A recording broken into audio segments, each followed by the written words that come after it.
আমার পেছনে তাকালে হয়তো আপনারা দেখতে পাবেন এই সমস্ত গাছগুলি নড়ছে। শীতের কনকনে হাওয়া, প্রচণ্ড ঠান্ডা। আর এখনও মাথায় কিছু দিইনি, ভিডিও করতে এসেছি। আর ভিডিও করতে এসে মাথায় টুপি পরে আসলে কেমন যেন একটা দম বন্ধ হয়ে আসার অবস্থা হয়, আর মাথা গরম হয়ে যায়, একটা সমস্যা তৈরি হয়। আবার যদি খোলা আকাশের নিচে পড়তে আসি, তাহলে সেই সময় আর প্রচণ্ড ঠান্ডা লাগে। এখন ঠান্ডাটা প্রচণ্ডই লাগছে, কারণ সকালবেলা আর প্রচণ্ড ঠান্ডা হাওয়া আজকে বইছে।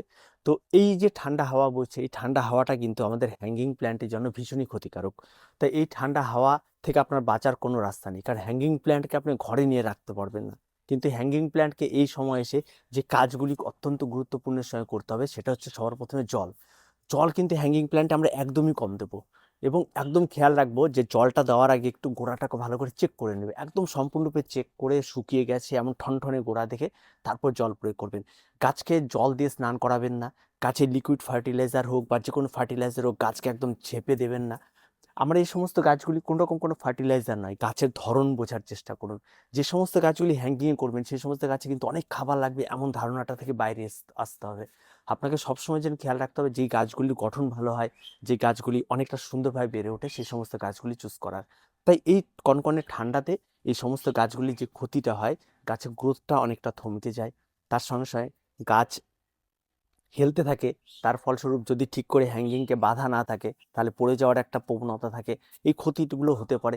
তাই এই ছোট্ট ছোট্ট বিষয়গুলিকে একটু নজরে রাখবেন। আর খেয়াল রাখবেন গাছের গোড়া এই সময় একদম খাবার দেওয়া একটু বন্ধ রাখুন, কারণ এখন ঠান্ডাটা একটু বেড়ে গেছে। তো তো এই বছর ঠান্ডাটা অনেকটাই বেশি। যদিও এই সমস্ত হ্যাঙ্গিংগুলি শীত গ্রীষ্ম বর্ষা সারা বছরই খুব ভালো পারফরমেন্স করে, কিন্তু এখন বুঝি আমি বাড়তি খাবারটি দেবো, সূর্য আলোক যদি ঠিকঠাক না থাকে, তাহলে বাড়তি খাবারটি কিন্তু তার কাছে বোঝা হয়ে দাঁড়াবে। তাই সেই গাছগুলিতে সেই খাবারগুলিকে বোঝা হয়ে যাতে না দাঁড়ায়, তাই গাছগুলিকে একটু ভালো রাখতে হবে। আর এই ঠান্ডা যতই পড়ুক, এই সমস্ত গাছগুলিতে কিন্তু হাল ছাড়বেন না। গাছের পাশে থাকুন, গাছগুলিকে খেয়াল রাখুন। তো গাছগুলিকে তো আর এই ঠান্ডায় কম্বল টুপি পরিয়ে রাখতে পারবেন না হ্যাঙ্গিংগুলো থেকে। তাই এই সময় এসে আপনাকে এই কাজগুলি করতে হবে, জলটা ঠিকঠাক করে দিতে হবে, গাছে সূর্যালোকটা লাগলে সূর্যালোকটা লাগাতে হবে। আর সবসময় যদি বেলকনি বা কোনো জানলার কাছে থাকে, কাঁচকে আটকে রাখবেন, এরকম কিছু করবেন না। দিনের বেলা ওটাকে খুলে রাখুন, রাতের বেলা আটকে রাখুন। আর কুয়াশায় কিন্তু এই সমস্ত গাছেরও ভীষণ ক্ষতি করে। আপনি যদি ভালো করে খেয়াল করেন, তাহলে দেখবেন কিছু পাতা ড্রাই হয়ে আসবে, মারা যাবে উপরের দিকে। তবে সেই যেগুলো মারা যাচ্ছে, সেগুলোকে আলাদা করার কোনো প্রয়োজন, ওইভাবে রেখে দিন। আবার আস্তে আস্তে আস্তে আস্তে স্বাভাবিক অবস্থায় হয়ে যাবে, একটু জাস্ট গরম পড়লেই ঠিক হয়ে যাবে। এই সময় এসে হ্যাঙ্গিংয়ের যে সমস্ত গাছগুলি বেশি ক্ষতিগ্রস্ত হবে, তার মধ্যে মানি প্ল্যান্ট ভীষণ রকমভাবে ক্ষতিগ্রস্ত হবে। তারপরে ট্যাঙ্গেল হার্ট ভাইনের যত ভ্যারাইটি রয়েছে, প্রত্যেকটা ভ্যারাইটি ভীষণ রকমভাবে ক্ষতিগ্রস্ত হবে। তারপরে আপনার পিঙ্ক লেডির এর মধ্যে প্রচুর কালারের রয়েছে, সে সমস্ত কালারগুলি যথেষ্ট ক্ষতিগ্রস্ত হবে। তারপরে আপনার সিডামের ভ্যারাইটিগুলি ক্ষতিগ্রস্ত হবে। এই সময় মোটামুটিভাবে ধরেই নিতে হবে প্রত্যেকটা জিনিসই কিন্তু ক্ষতিগ্রস্ত হবে। কিন্তু হাল ছেড়ে দিলে হবে না, প্রত্যেকটা জিনিসকে আবার ফিরিয়ে আনা যাবে। একটু ধৈর্য ধরে থাকতে হবে, গাছে খাবার কমিয়ে দিন। প্রত্যেকটা গাছের জন্য একই কথা বলা হচ্ছে, কারণ যে পরিমাণ হাওয়া আর যেভাবে চলছে হাওয়া, তাতে কিন্তু খুবই রিস্কি। এবং এই ঠান্ডা কিন্তু গাছের জন্য ভীষণ ক্ষতিকারক, ইনডোর প্ল্যান্টের জন্য।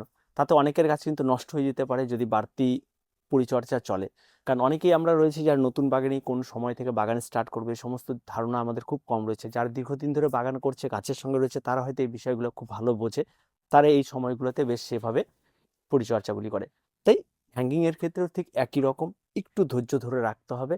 আর যখন কনকনে শীতের হাওয়া বইছে, তখন হ্যাঙ্গিংগুলোকে একটু শক্ত করে বেঁধে রাখবেন, যেন পথচলতি কারোর গায়ে বা নিজের বাড়িতেই যেন কারোর গায়ে না পড়ে, এই সমস্ত ক্ষতিগ্রস্তগুলি যেন না হয়, সেই বিষয়টাকেও খেয়াল রাখতে হবে।